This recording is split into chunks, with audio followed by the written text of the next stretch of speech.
तो Brock Lesnar ने आज एक तरह से सबका दिल जीत लिया जब उन्होंने मैच हारने के बाद ओबा फामी को एक्नॉलेज किया और उनको नेक्स्ट बिग थिंग का खिताब भी दिया और अपनी लेगेसी का हिस्सा उन्हें पास कर दिया, कोर्स पास कर दिया और अब उनको फ्यूचर ऑफिशियली अनाउंस कर दिया WWE का। तो ब्रॉक लेसनर ने आज एक तरह से कई लोगों के दिल जीत लिए होंगे, क्योंकि हमेशा ब्रॉक लेसनर के हवाले से एक ही बात की जाती थी कि ब्रॉक लेसनर शोज पे अपीयर नहीं होते, ब्रॉक लेसनर फैंस की रिस्पेक्ट नहीं करते या सामने वाले रेसलर की इतनी रिस्पेक्ट नहीं करते। बहरहाल जब ब्रॉक लेसनर यंग एज में थे, जिस एज में अभी वो बात में है, तो उस टाइम में ब्रॉक लेसनर का कुछ एटीट्यूड इस तरह का था। लेकिन पिछले कुछ सालों से जिस तरह ब्रॉक लेसनर ने टॉर्च पास किया, पहले कोडी रोड्स को 2 साल पहले 3 साल पहले समरस्लैम में, फिर उसके बाद जब ब्रॉक लेसनर को मौका मिला, ब्रॉक लेसनर ने अपकमिंग सुपरस्टार्स के लिए रास्ते बनाए और आज समर स्लैम में एग्जैक्टली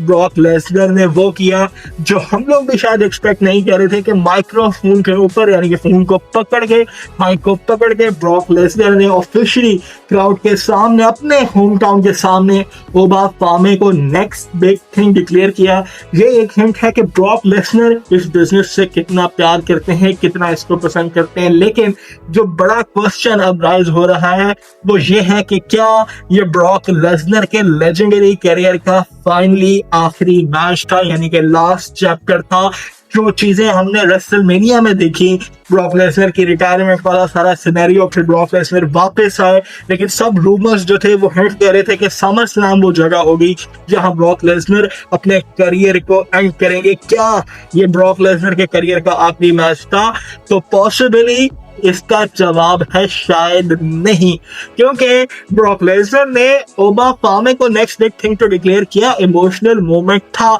लेकिन ब्रॉक लेसनर ने कोई भी इस तरह का क्राउड के साथ इंटरेक्शन नहीं किया, बल्कि ओबा फामी को एक तरह से स्टेज दे दिया और कोई हमें रिटायरमेंट वाला ऐसा सीन भी नहीं देखने को मिला। इमोशंस हाई थे, लेकिन जब ट्रिपल एच से भी बाद में ये सीन पूछा गया, सवाल पूछा गया कि क्या ब्रॉक लेसनर रिटायर हो गए, तो उन्होंने भी यही कहा कि Brock Lesnar does what Brock wants to do, यानी कि ब्रॉक लेसनर वही करते हैं जो उनको करना होता है। और रेसलमेनिया में भी जो रिटायरमेंट वाली सारी चीजें थी वो ब्रॉक लेसनर ने खुद ही की, इसी वजह से अनरियल डॉक्यूमेंट्री में भी वो चीज हमें नहीं देखने को मिली। और अब जो ब्रॉक लेसनर कह रहे हैं वो भी उन्होंने खुद ही किया, उन मतलब जिस तरह माइक पकड़ के उन्होंने ओबा फामी के लिए सारा मतलब एक स्टेज सेट किया।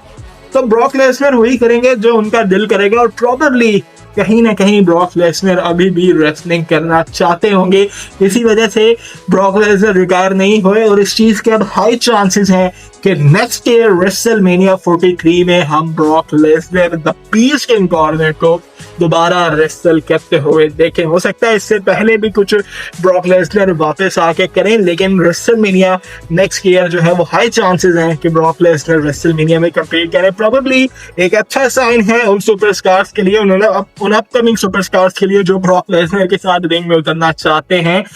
और ये एक अमेजिंग फैक्ट है। वैसे ब्रॉक लेसनर के लिए रिस्पेक्ट टोटली जो है वो हाई है। आज से कई साल पहले 2003 वो साल था जब ब्रॉक लेसनर और अंडरटेकर का, 3 भी नहीं इनफैक्ट 2002 वो साल था जब ब्रॉक लेसनर का और अंडरटेकर का hello in a cell match हुआ था। उस hello in a cell match के बाद स्मैकडाउन के ऊपर अंडरटेकर ने ब्रॉक लेसनर को एक तरह से एक्नॉलेज किया था और उनको टॉर्च थोड़ा सा पास किया था, मतलब उनको फ्यूचर डिक्लेयर किया था। आज एग्जैक्टली उसी तरह ब्रॉक लेसनर ने भी हेल इन अ सेल के बाद किया, बल्कि हेल इन अ सेल में अपने one of the greatest rival जिनकी स्ट्रीक उन्होंने तोड़ी, जिन्हें SummerSlam, hell in a cell,